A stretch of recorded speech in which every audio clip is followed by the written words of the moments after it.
Good morning students. बेटा, हम लोगों ने अपने जो लास्ट का लेक्चर था उसमें टाइप्स ऑफ कोलाइडल स्टेट के बारे में हम लोग डिस्कस कर रहे थे। तो हमने कहा था कि डिफरेंट डिफरेंट बेसिस पे हम लोग कोलाइडल स्टेट उनको डिफरेंशिएट करते हैं। तो हम उसकी मेनली दो टाइप पढ़ चुके थे बेटा। पहली टाइप थी कि जो आपका डिस्पर्स्ड फेस और जो डिस्पर्जन मीडियम होता है उनकी फिजिकल स्टेट जो होती है उसके बेसिस पे हमने कोलाइडल स्टेट को डिफरेंशिएट किया था।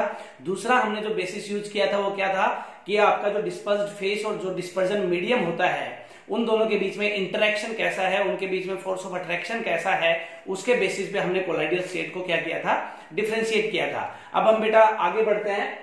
अब हम इनको डिफरेंशिएट करेंगे बेटा type of the particles of dispersed phase. कि जो डिस्पर्स्ड फेस हम लोग लेते हैं, डिस्पर्स्ड फेस और डिस्पर्जन मीडियम, मैं आपको पहले बोल चुका हूं कि ये जो दोनों वर्ड है ये बार बार इस चैप्टर में अब आगे आएंगे। तो डिस्पर्स्ड फेस मींस एक तरह से सोल्यूट है ना। सॉल्यूशन में जो हम दो चीजें लेके चलते हैं, one is solute another is solvent, वैसे ही कोलाइडल स्टेट में हम कौन कौन सी चीजें लेके चलते हैं बेटा, dispersed phase and dispersion medium. Dispersed phase एक तरह से आपका सोल्यूट ही होता है। तो डिस्पर्स्ड फेस के जो पार्टिकल्स हैं वो कैसे हैं, है ना, उसके बेसिस पे हम लोग फर्दर कोलाइडल स्टेट्स को तीन कैटेगरी में डिफरेंशिएट करते हैं बेटा। पहला होता है मल्टी मोलिकुलर कोलॉइड्स, है ना। पहला हमारे पास यहाँ पे कौन सा है बेटा, that is multi molecular colloid. दूसरा है बेटा मैक्रो मोलिकुलर कोलॉइड्स और मेरे पास तीसरा है एसोसिएटेड कोलॉइड्स और वी कैन से मिसेल्स। यहाँ पे लिखा हुआ है बेटा मिसेल्स या फिर एसोसिएटेड कोलॉइड्स। तो सबसे पहले हम इन तीनों कैटेगरीज के बारे में एक एक करके पढ़ते हैं। पहला बेटा हमारे पास मल्टी मोलिकुलर कोलॉइड्स क्या होते हैं, देखो। They are formed by the aggregation of a large number of atoms or molecules which generally have diameter less than 1 nanometer। ये क्या कह रहा है कि हमने क्या किए, जो छोटे छोटे मॉलिक्यूल्स हैं, ये जो मॉलिक्यूल्स हैं बहुत सारे मॉलिक्यूल ले लो, हमने उनको किसी एक स्टेबल लिक्विड में मिक्स कर दिया बेटा। अब वो स्टेबल लिक्विड क्या होगा आपका, डिस्पर्जन मीडियम होगा। हमने उनको डिस्पर्जन मीडियम में मिक्स कर दिया, लेकिन जिन मॉलिक्यूल्स को हमने मिक्स किया उनकी प्रॉपर्टी क्या होनी चाहिए, उनका जो डायमीटर है that should be less than 1 nanometre. उनका जो डायमीटर है वो लेस देन 1 नैनोमीटर होना चाहिए। अब मिक्स करने के बाद धीरे धीरे क्या होंगे, वो मॉलिक्यूल्स उस स्टेबल सॉल्वेंट में और we can say dispersion medium में धीरे धीरे क्या करेंगे बेटा, एग्रीगेट करना स्टार्ट करेंगे, है ना, इकट्ठा होना स्टार्ट हो जाएंगे। और वो किस रेंज में आ जाएंगे, कोलाइडल स्टेट के कोलाइडल पार्टिकल्स की रेंज में आ जाएंगे। और जब वो पार्टिकल्स या छोटे छोटे मॉलिक्यूल्स मिलके किसकी रेंज में आ जाए, कोलाइडल पार्टिकल्स की रेंज में आ जाए, तब हम लोग उसको क्या बोलते हैं, मल्टी मोलिकुलर कोलॉइड्स बोलते हैं, है ना। मैं देखो फिर रिपीट कर रहा हूं इस चीज को। हमने क्या किया, मॉलिक्यूल्स को डिजोल्व किया किसमें, स्टेबल लिक्विड में, है ना। जो मॉलिक्यूल्स है मेरे पास वो क्या है, डिस्पर्स्ड फेस है। और जिस स्टेबल लिक्विड की मैं बात कर रहा हूं बेटा, वो लिक्विड क्या है मेरे पास, डिस्पर्जन मीडियम है। तो मिक्स करेंगे तो धीरे धीरे जो पार्टिकल्स होंगे वो क्या करेंगे, एग्रीगेट होना स्टार्ट होंगे। और एग्रीगेट होके मतलब इकट्ठे होके किस रेंज में आ जाएंगे, कोलाइडल स्टेट की या कोलाइडल पार्टिकल्स की रेंज में। मतलब वो मॉलिक्यूल्स, छोटे छोटे मॉलिक्यूल्स हमने लिए थे, वो इकट्ठे हो के कैसा किस रेंज का पार्टिकल बना लेंगे, कोलाइडल पार्टिकल्स के रेंज का पार्टिकल बना लेंगे, है ना। तो जब वो कोलाइडल पार्टिकल्स की रेंज का पार्टिकल बना लेंगे तब हम उसको क्या बोलेंगे, मल्टी मोलिकुलर कोलॉइड बोलेंगे। और जो मॉलिक्यूल्स हैं उनकी प्रॉपर्टी क्या होनी चाहिए, वो आपके उनका डायमीटर लेस देन 1 नैनोमीटर होना चाहिए, है ना। और their molecular mass are not high. जो इनका मोलिकुलर मास होता है किनका, उन मॉलिक्यूल्स का जो हमने डिजोल्व किए स्टेबल लिक्विड में, उनका जो मोलिकुलर मास है वो ज्यादा हाई नहीं होना चाहिए, होता भी नहीं है। देयर एटम्स और molecules held together by weak van der Waals forces. जो आपके एटम्स और मॉलिक्यूल्स होते हैं ये क्या करते हैं बेटा, इनके बीच में weak van der Waals force of attraction होता है। एग्जाम्पल की अगर मैं बात करूं तो जो गोल्ड का सोल होगा या जो सल्फर का सोल होगा वो आपके मल्टी मोलिकुलर कोलॉइड्स की रेंज में आता है ना। गोल्ड का सोल ले लो बेटा, ये सोल क्या होता है ये मैं आपको पहले ही बता चुका हूं, है ना। जो फिजिकल स्टेट के बेस पे, किसकी फिजिकल स्टेट, डिस्पर्स्ड फेस और डिस्पर्जन मीडियम की जो फिजिकल स्टेट है उसके बेसिस पे हमने कोलॉइड्स की जो डिफरेंट डिफरेंट टाइप की स्टडी की थी, उनमें हमने सोल पढ़ा था, अगर आपको ध्यान हो तो गोल्ड का अगर हम सोल बनाए या सल्फर का हम लोग सोल बनाए तो वो कौन से पार्टिकल्स की रेंज में आएगा, कौन से कोलॉइड्स की रेंज में आएगा, मल्टी मोलिकुलर कोलॉइड्स की रेंज में आएगा, है ना। आई होप आपको मल्टी मोलिकुलर कोलॉइड्स बेटा बिल्कुल क्लियर हुआ होगा कि मल्टी मोलिकुलर कोलॉइड्स में आपको क्या बात याद रखनी है कि जो डिस्पर्स्ड फेस जो होता है आपका, है ना, उसके जो मॉलिक्यूल्स होंगे उनका जो डायमीटर है that should be less than 1 nanometre. ये मेन बात है याद रखने की, है ना, कि जो डिस्पर्स्ड फेस के जो पार्टिकल्स होंगे बेटा उनका जो डायमीटर है वो आपका लेस देन 1 नैनोमीटर होना चाहिए, है ना। और उनको जब हम किसी एक डिस्पर्जन मीडियम में डिजोल्व करेंगे तो वो धीरे धीरे कुछ टाइम के बाद किस में आ जाएंगे, कोलाइडल पार्टिकल्स की रेंज में आ जाएंगे। उनका जो साइज है वो कोलाइडल पार्टिकल्स की रेंज में आ जाएगा और उसी को हम बोलते हैं मल्टी मोलिकुलर कोलॉइड्स। आगे बढ़ते हैं बेटा मैक्रोमोलिकुलर कोलॉइड्स की side. They are the molecules of large size, है ना।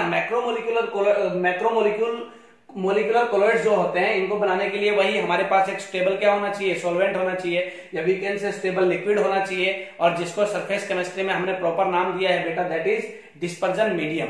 उस डिस्पर्जन मीडियम में हम लोग क्या करेंगे, जो they are the molecules of large size, large size के मोलिक्यूल्स को हम लोग उसमें डिसॉल्व करेंगे, है ना।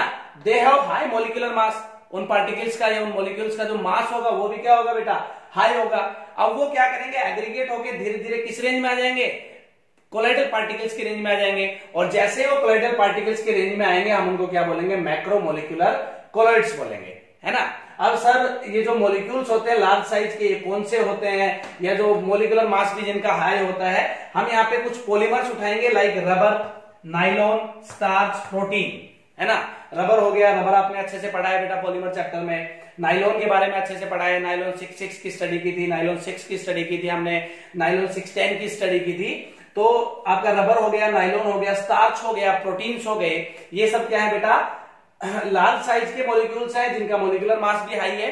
जब हम इनको किसी डिस्पर्जन मीडियम में मिक्स करेंगे या किसी स्टेबल सॉल्वेंट में मिक्स करेंगे बेटा, तो थोड़े टाइम के बाद ये किस रेंज में आ जाएंगे, कोलाइडल पार्टिकल्स की रेंज में आ जाएंगे। और उस कोलाइडल सॉल्यूशन को फिर हम क्या बोलेंगे, मैक्रोमोलिकुलर कोलॉइड्स बोलेंगे। तो बेटा मल्टी मोलिकुलर कोलॉइड्स और मैक्रोमोलिकुलर कोलॉइड्स में मेन डिफरेंस की अगर मैं बात करूं तो दोनों के बीच में मेन डिफरेंस क्या है बेटा, मल्टी मोलिकुलर कोलॉइड्स में जो डिस्पर्स्ड फेस के जो पार्टिकल्स होते हैं उनका जो डायमीटर होता है that should be less than 1 nanometre.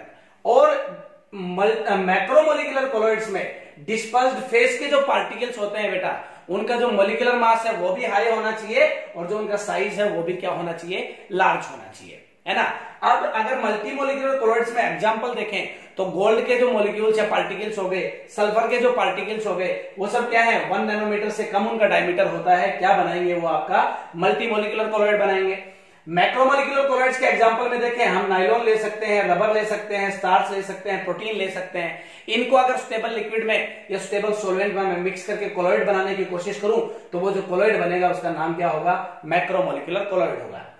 Due to the long chain, लंबी चेन होने की वजह से, क्योंकि बेटा पॉलीमर है तो चेन क्या होगी, इनकी लंबी होगी, तो लंबी चेन होने की वजह से the van der Waals forces holding them are comparatively stronger.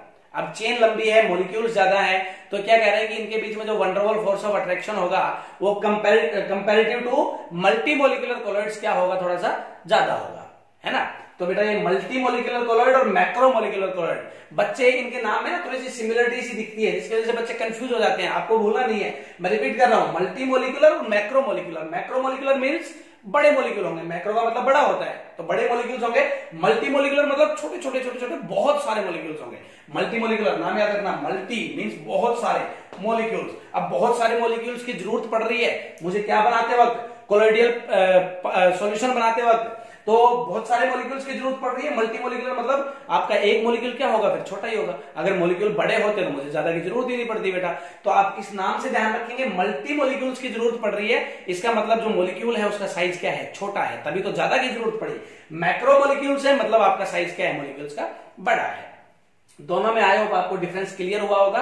अब हम तीसरे की ओर बढ़ते हैं बेटा, that is associated colloids. Associated colloids इनका दूसरा नाम है बेटा मिसेल्स। आपने 10th क्लास में मिसल फॉर्मेशन के बारे में थोड़ा बहुत पढ़ा होगा और अपना जो अगला लेक्चर आएगा वो मैकेनिज्म ऑफ मिसल फॉर्मेशन के ऊपर ही है। अगर आपने नहीं पढ़ा है तो अब आपको अच्छे से समझ आएगा बेटा। एसोसिएटेड कोलॉइड्स क्या होते हैं, they are formed by the aggregation of a large number of ions in a concentrated solution, है ना। ये बनते हैं बेटा एग्रीगेट होने से, लार्ज नंबर ऑफ आयंस जब एग्रीगेट होते हैं किसी एक कंसंट्रेटेड सॉल्यूशन में तब जाके बनते हैं आपके मिसेल्स या एसोसिएटेड कोलॉइड्स बनते हैं। अब देखो ये क्या होते हैं, मैंने कोई पर्टिकुलर सब्सटेंस लिया सपोज, अगर उसको मैं किसी एक सॉल्वेंट में डिसॉल्व कर दूं या डिस्पर्जन मीडियम में डिसॉल्व कर दूं, अगर बेटा उनकी कंसंट्रेशन लो होगी ना, अगर किसकी कंसंट्रेशन, डिस्पर्स्ड फेस के पार्टिकल्स की कंसंट्रेशन अगर लो होगी तो वो आपके एक नॉर्मल इलेक्ट्रोलाइट की तरह काम करेगा। ध्यान देना, अगर कंसंट्रेशन लो है तो किसकी तरह काम करेगा, नॉर्मल इलेक्ट्रोलाइट की तरह काम करेगा। इलेक्ट्रोलाइट आपको पता ही है बेटा क्या होते हैं, तो एक नॉर्मल इलेक्ट्रोलाइट की तरह काम करेगा। लेकिन जैसे ही मैं उनकी कंसंट्रेशन बढ़ा दूंगा, किसकी, जिसको मैं डिसॉल्व कर रहा हूं, मींस सरफेस केमिस्ट्री के चैप्टर के हिसाब से अगर मैं बात करूं तो जो आपके डिस्पर्स्ड फेस है या डिस्पर्स्ड फेस के जो पार्टिकल्स हैं, मैं उनकी कंसंट्रेशन बढ़ाने की बात कर रहा हूं, है ना। अगर डिस्पर्स्ड फेस के पार्टिकल्स की कंसंट्रेशन कम है तो वो किसकी तरह काम करेगा, इलेक्ट्रोलाइट की तरह काम करेगा। लेकिन अगर उनकी कंसंट्रेशन ज्यादा हो गई तो वो क्या करेंगे, मॉलिक्यूल्स जो हैं, डिस्पर्स्ड फेस के जो पार्टिकल्स हैं, वो एग्रीगेट हो के क्या बना लेंगे, अपना एक कोलॉइडल पार्टिकल की रेंज का पार्टिकल बना लेंगे, और उसी को हम बोलते हैं एसोसिएटेड कोलॉइड्स, और वी कैन से मिसेल्स, है ना।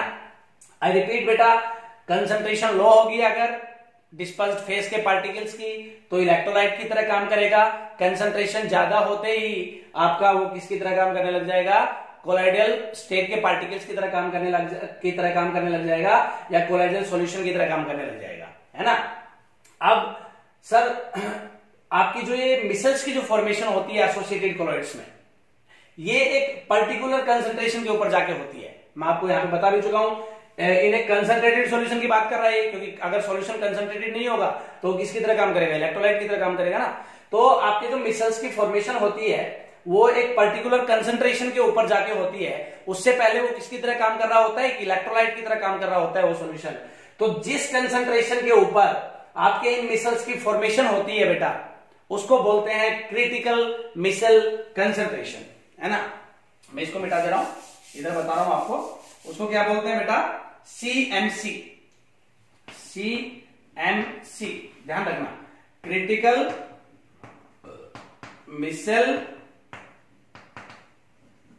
कंसंट्रेशन, ठीक है। क्या है ये, वो कंसंट्रेशन जिसके ऊपर आपके मिसल्स की फॉर्मेशन होनी स्टार्ट होती है।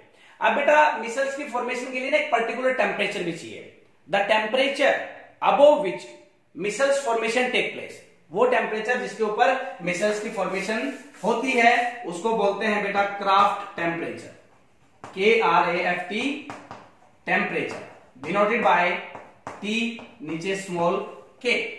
क्राफ्ट टेम्परेचर और CMC क्रिटिकल मिसल कंसंट्रेशन, ध्यान रखना दोनों की दोनों टर्म्स जो है बोर्ड में एक नंबर में पूछी जा चुकी है बेटा, कि क्रिटिकल मिसल कंसंट्रेशन क्या होती है, आपकी वो कंसंट्रेशन जिसके ऊपर मिसल्स की फॉर्मेशन होनी स्टार्ट होती है उसको बोलते हैं क्रिटिकल मिसल कंसंट्रेशन, और वो टेम्परेचर जिसके ऊपर मिसल फॉर्मेशन होनी स्टार्ट होती है उसको बोलते हैं बेटा क्राफ्ट टेम्परेचर। अगर आपकी कंसंट्रेशन क्रिटिकल मिसल कंसंट्रेशन से कम है तो आपको पता है सॉल्यूशन किसकी तरह काम करेगा, इलेक्ट्रोलाइट की तरह काम करेगा, है ना। तो आपके तीन टाइप थी बेटा, मल्टीमोलिकुलर कोलॉइड्स, मैक्रोमोलिकुलर कोलॉइड्स और एसोसिएटेड कोलॉइड्स, और वी कैन से मिसल्स, है ना। अब जो मिसल्स होती है बेटा, their molecular mass are generally high. Micelles का जो मोलिकुलर मास होता है वो हाई होता है generally. Higher is the concentration, अगर कंसंट्रेशन ज्यादा है डिस्पर्स पार्टिकल्स की तो ऑब्वियस सी बात है उनके बीच में जो वंडरवॉल फोर्स का जो मैग्नीट्यूड मिलेगा वो भी क्या मिलेगा, ज्यादा मिलेगा, है ना। तो इनमें भी वंडरवॉल फोर्स का मैग्नीट्यूड ज्यादा होता है comparative to multi and macro. और बेटा जो इसका मैं एग्जांपल की अगर बात करूं एसोसिएटेड कोलॉइड्स की और मिसल्स की, तो इनमें एग्जांपल हम ले सकते हैं बेटा सोप सॉल्यूशन। सोप सोल जो होता है आपका एसोसिएटेड कोलॉइड्स का एग्जांपल है। मैक्रोमोलिकुलर कोलॉइड्स में मैं एग्जांपल में देखूं तो रबर, नाइलॉन, स्टार्च या प्रोटीन्स के जो कोलॉइड्स होंगे वो मैक्रोमोलिकुलर कोलॉइड्स में आते हैं। सल्फर या गोल्ड के जो कोलॉइड्स होंगे बेटा वो मल्टीमोलिकुलर कोलॉइड्स में आते हैं। तो हमने कोलॉइडल सॉल्यूशंस जो होते हैं उनकी तीन बेसिस पे हमने टाइप्स पढ़ी हैं। पहली बेसिस डिस्पर्स्ड फेस और डिस्पर्जन मीडियम के बीच में इंटरेक्शन कैसा था, दूसरा उनके बीच उनकी फिजिकल स्टेट कैसी थी, और तीसरा बेटा डिस्पर्स्ड फेस के पार्टिकल्स कैसे हैं based on the type of particles of dispersed phase. यहां पे भी हमने तीन टाइप पढ़ी है, मल्टीमोलिकुलर, मैक्रोमोलिकुलर एंड एसोसिएटेड। अपना बेटा जो नेक्स्ट लेक्चर आएगा वो आएगा मैकेनिज्म ऑफ मिसल कंसंट्रेशन के ऊपर। आई होप आप इन वीडियो लेक्चर्स को एंजॉय कर रहे हैं और आपको आज का डिस्पर्स्ड फेस के पार्टिकल्स के बेसिस पे जो कोलॉइड्स की टाइप है वो भी आपने अच्छे से समझी है। Thank you.